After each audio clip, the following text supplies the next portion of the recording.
Hello dear students, welcome back to my channel Edu Colors. आज हम इस video में क्लास 8th की सामाजिक विज्ञान की वर्कशीट 15 करेंगे। पार्ट है हमारा पार्ट 2 व्यापार से साम्राज्य तक, और उसका जो सब टॉपिक है वो है नए शासन की स्थापना और कंपनी की फौज। बच्चों, ये वर्कशीट आपको 16 तारीख को मिलेगी। चलिए वर्कशीट जो हम अपनी शुरू करते हैं और ये जानते हैं किस तरीके से कंपनी ने अपने नए नए गवर्नर जनरल के साथ मिलकर किस तरीके से कंपनी की और आगे पहुंचाया। तो हम इस वीडियो में जो मेनली बात करेंगे वो बात करेंगे वॉरेन हेस्टिंग्स की। चलिए वीडियो शुरू करते हैं। नए शासन की स्थापना। गवर्नर जनरल वॉरेन हेस्टिंग, जो कि 1773 से 1785 तक भारत के गवर्नर जनरल रहे, उन बहुत सारे महत्वपूर्ण व्यक्तियों में से था जिसने कंपनी की ताकत फैलाने में अहम भूमिका अदा की। वॉरेन हेस्टिंग्स के समय तक आते आते कंपनी न केवल बंगाल बल्कि बम्बई, यानी कि जो पहले जिसको अब मुंबई बोलते हैं, पहले बम्बई बोलते थे, और मद्रास, चेन्नई, चेन्नई आज का नाम है, मद्रास पुराना नाम है, में भी सत्ता हासिल कर चुकी थी। यानी कि वॉरेन हेस्टिंग्स जो है वो बंगाल का तो गवर्नर था ही, उसके बाद उसने बम्बई और चेन्नई में भी अपनी सत्ता हासिल कर ली। ब्रिटिश इलाके मोटे तौर पर प्रशासकीय इकाइयों बटे थे। यानी कि जो मेनली भारत, अगर आप देखेंगे भारत का नक्शा अगर आप देखेंगे तो उसमें ये वहाँ जो चेन्नई है, इधर जो मुंबई है और उधर कोलकाता है। हालांकि देखिए भारत का नक्शा, माफ़ कीजिएगा, थोड़ा ठीक नहीं बना है। तो यहाँ पर मुंबई, उधर चेन्नई और कोलकाता, ये तीन जो प्रेसिडेंसी थी, इन तीनों पर कंपनी का अधिकार काफ़ी हद तक आ चुका था। ठीक है, तीन प्रेसिडेंसी कौन कौन सी थी? बंगाल, मद्रास और बम्बई। ठीक है, ये तीन प्रेसिडेंसी थी और हर एक का शासन एक गवर्नर के पास होता था। सबसे ऊपर गवर्नर जनरल होता था, जो इन तीनों प्रेसिडेंसी का भी हेड होता था। जो प्रथम गवर्नर जनरल बना वो था वॉरेन हेस्टिंग्स। ये बहुत इंपॉर्टेंट है वॉरेन हेस्टिंग्स, क्योंकि इसने कंपनी की सत्ता को आगे पहुंचाने के लिए बहुत काम किया और इसके प्रशासकीय सुधारों, न्यायिक सुधारों, राजनीतिक सुधारों के जरिए कंपनी ने अपने पैर इंडिया में और अच्छे से फैला लिए। वॉरेन हेस्टिंग्स ने कई प्रशासकीय सुधार किए, जैसे कि न्याय के क्षेत्र में उसके सुधार खासतौर से जाने जाते हैं। 1772 में उसने एक नई शासन व्यवस्था स्थापित की। इस व्यवस्था में यह प्रावधान था कि हर जिले में 2 अदालतें होंगी, पहली फौजदारी और दूसरी दीवानी। दीवानी अदालतों के मुखिया जो हैं वो यूरोपीय जिला कलेक्टर होते थे, यानी कि जो कलेक्टर होते थे वो ब्रिटिश होते थे। मौलवी और हिंदू पंडित उनके लिए भारतीय कानून की व्याख्या करते थे। यानी कि जो मौलवी और हिंदू पंडित थे वो भारत की जो कानून की व्याख्या है वो उनको समझाते थे। फौजदारी अदालतें अभी भी काजी और मुफ्ती के ही अंतर्गत थी, लेकिन वे भी कलेक्टर की निगरानी में ही काम करते थे। यानी कि न्यायिक सुधारों में जो काम हो रहा है बेसिकली कलेक्टर की निगरानी में ही हो रहा है। हिंदू कानूनों में समरूपता लाने के लिए 1775 में 11 पंडितों को भारतीय कानूनों का एक संकलन तैयार करने का काम दिया गया। एन.बी. हालहेड ने इस संकलन का अंग्रेजी में अनुवाद किया। 1778 तक यूरोपीय न्यायाधीशों के लिए मुस्लिम कानूनों की भी एक संहिता तैयार कर ली गई।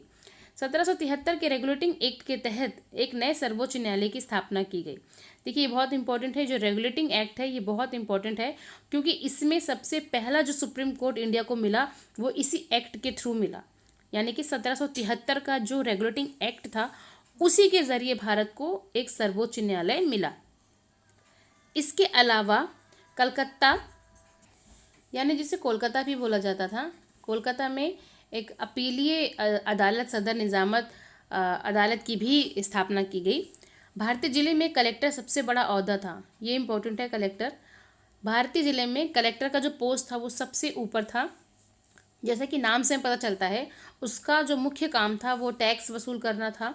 ठीक है, न्यायाधीशों तथा पुलिस अधिकारियों व दरोगा की सहायता से जिले में कानून व्यवस्था बनाए रखने का काम जो वो कलेक्टर का होता था। उसका कार्यालय कलेक्ट्रेट सत्ता और संरक्षण का नया केंद्र बन गया था, जिसने पुराने सत्ता केंद्रों को हाशिए पर ढकेल दिया।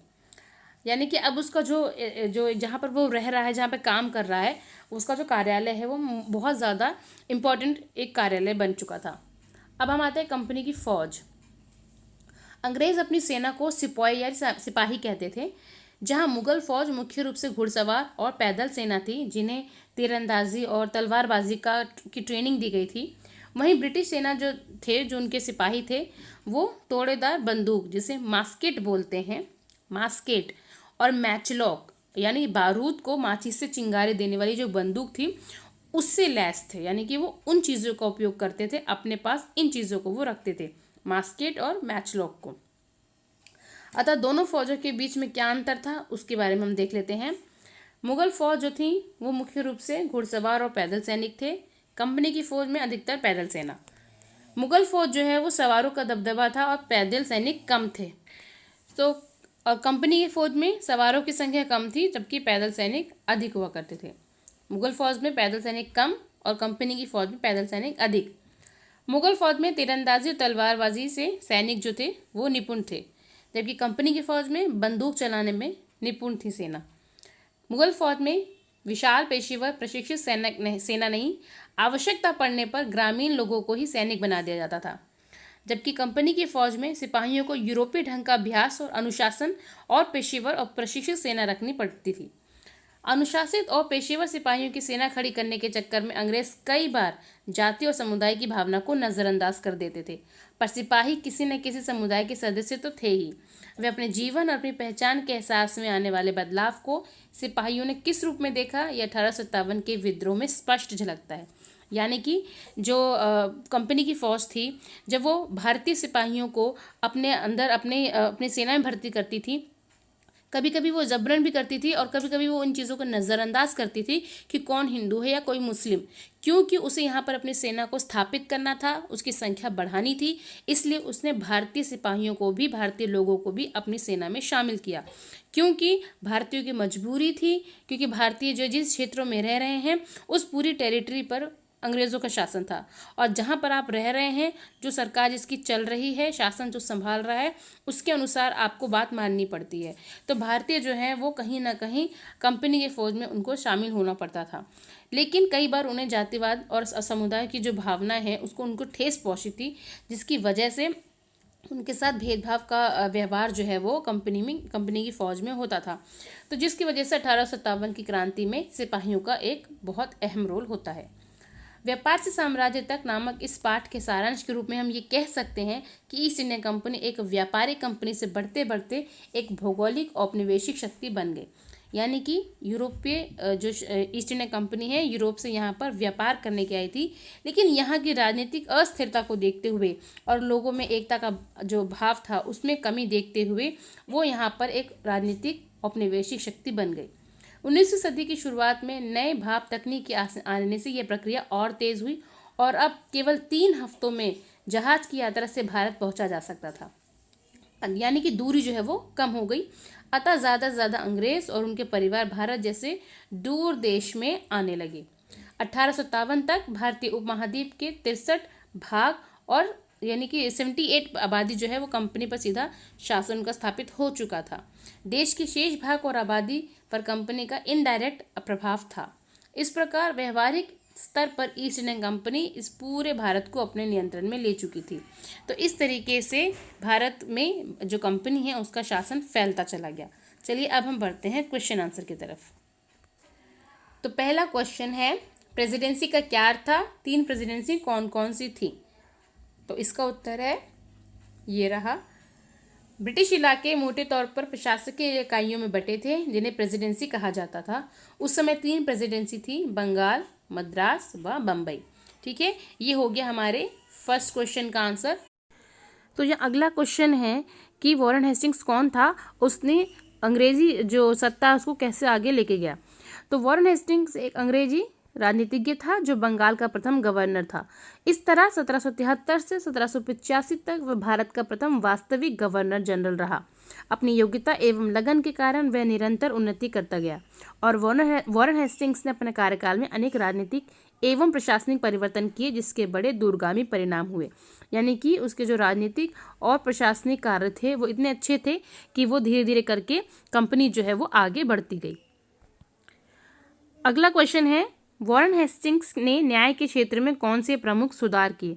तो जो उसने सुधार किए मुख्यतः वो ये थे कि न्याय के क्षेत्र में उसके सुधार खास तौर से उल्लेखनीय है और 1772 से एक नई व्यवस्था स्थापित की उसने। इस व्यवस्था में प्रावधान किया गया कि हर जिले में 2 अदालतें होंगी, फौजदारी अदालत और दीवानी अदालत। तो बच्चों यहाँ से लेके यहाँ तक इसका दूसरे नंबर का क्वेश्चन का आंसर हो गया, सॉरी तीसरे नंबर का। ठीक है, तो तीसरे नंबर का आंसर जो है वो यहाँ से लेके यहाँ तक है। अगला क्वेश्चन है कलेक्टर का क्या काम था। तो कलेक्टर का क्या काम था, इसका उत्तर आपको यहाँ मिलेगा। भारतीय जिले में कलेक्टर सबसे बड़ा ओहदा था। जैसे कि नाम से पता चलता है, इसका मुख्य काम लगान इकट्ठा करना, कर इकट्ठा करना और न्यायाधीशों व पुलिस अधिकारियों व दरोगा की सहायता से जिले में कानून व्यवस्था बनाए रखना था। उसका कार्यालय कलेक्ट्रेट सत्ता और संरक्षण का नया केंद्र बन गया। तो ये जो है, ये वाला जो क्वेश्चन है, इसका आंसर है ये वाला, यानी कि चौथे क्वेश्चन का आंसर। अगला क्वेश्चन है मुगल फौज और कंपनी की फौज में कोई दो अंतर बताइए। तो आप यहाँ कोई भी दो अंतर लिख सकते हैं, आप ये दो लिख सकते हैं या ये दो लिख सकते हैं। आप कोई भी इनमें से आंसर जो है वो कोई भी, यानी 4 दिए हुए हैं तो आप कोई भी दो इसके आंसर लिख सकते हैं। अगला क्वेश्चन है सोच कर लिखिए कि भारतीय जनता सिपाही के रूप में कंपनी के लिए क्यों काम करती थी। तो इसका उत्तर है ईस्ट इंडिया कंपनी भारत में व्यापक स्तर पर अपने साम्राज्यवादी नीतियों को लागू कर रही थी। यानी कि देखा जाए तो वो यहाँ पर अपनी जो भी उसकी एक इम्पेरियलिज्म, यानी कि जो भी भारत को गुलाम बनाने की जो मंशा थी, वो उसमें वो कामयाब होता जा रहा था और भारत के बहुत सारे भूभाग पर और यहाँ की आबादी पर उसने कंट्रोल कर लिया था। उसी के तहत वह भारतीयों को जबरन अपनी सेना में शामिल कर रही थी और भारतीय सिपाहियों को भी मजबूरन अंग्रेजी सत्ता में शामिल होना पड़ा। यानी कि जिसके अधिकार में वो रह रहे हैं उनकी बात उनको माननी पड़ेगी। तो भारतीयों को जबरन मजबूरी से एक तरीके से जो ईस्ट इंडिया कंपनी है उनकी सेना में शामिल होना पड़ा। यहाँ पर बच्चों हमारा ये वीडियो कंप्लीट होता है। अगर आपको मेरा वीडियो अच्छा लगता है तो प्लीज़ इसे शेयर करें अपने फ्रेंड्स में। कमेंट सेक्शन बताएं कि आपको मेरा वीडियो कैसा लगा। मेरे चैनल को सब्सक्राइब करना ना भूलें और साथ में लगे बेल आइकन को भी प्रेस कर दें। मेरा वीडियो देखने के लिए शुक्रिया।